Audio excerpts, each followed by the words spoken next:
we begin here at home, where nobody's meeting and nobody is budging in the standoff over funding the federal government. We are now in day 2 of the government shutdown. Republicans in Congress want a simple, clean spending bill, but Democrats insist that the bill should reverse Medicaid cuts and extend tax credits to help low-income Americans pay for Obamacare. The president, meanwhile, is threatening to use the shutdown to fire some federal workers at a time when anxiety about jobs in the economy is growing nationwide. A CBS News poll out tonight finds more than half of Americans believe the job market is bad. And since July, the number who see the overall economy is getting worse is up 5 points to 59%.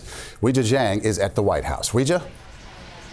Well, John and Maurice, you're right. That stalemate continues. In fact, there were no bipartisan talks on Capitol Hill today, and none have been scheduled for tomorrow. As this shutdown goes on, President Trump says Democrats have given him an unprecedented opportunity to make big cuts.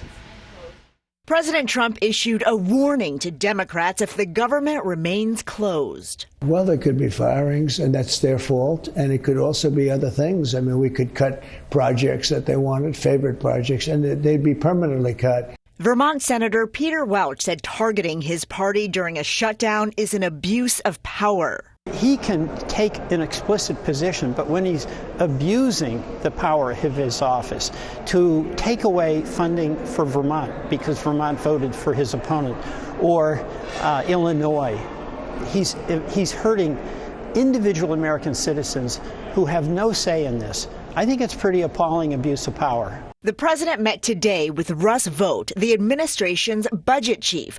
Trump said to determine which of the many Democratic agencies, most of which are a political scam, he recommends to be cut.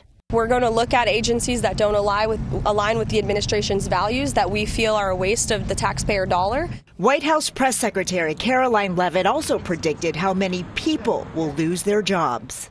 Look, it's likely going to be in the thousands. In Denver, FDA microbiologist Stephanie Rogers worries she will be among them. I feel that federal employees are being used as pawns in a game, and it is our paychecks, it is our lives. Rogers is furloughed, which means she won't get a paycheck until the government reopens. I have to provide for 2 kids no matter what, and it is terrifying as a family, and especially for my children. They are not immune to what they hear and what they know is happening, nor my stress. So, Weijia, normally in shutdowns, federal workers are furloughed. This is a firing. Is that legal? Well, that is still a big question because you're right, John. Typically, the executive branch can decide who is considered an essential worker and who is furloughed, as you mentioned, placed on unpaid leave. And that's typically what we see. But labor unions argue Russ Vought made unlawful threats when he directed federal agencies to prepare to fire people. Several groups have already filed a lawsuit against Vought and the administration. Weijia, you outlined the anxiety. Everybody's watching and wondering what happens tomorrow. Well, tomorrow the Senate is back in session when they will vote again on the same piece of legislation to keep the government open, which of course failed earlier this week. Republican leaders say one of their focuses is convincing more moderate Democrats to join them. So far, 3 Democrats have voted with the GOP, but that is not enough. 5 more are needed. Okay, Weijia Jiang at the White House. Thank you.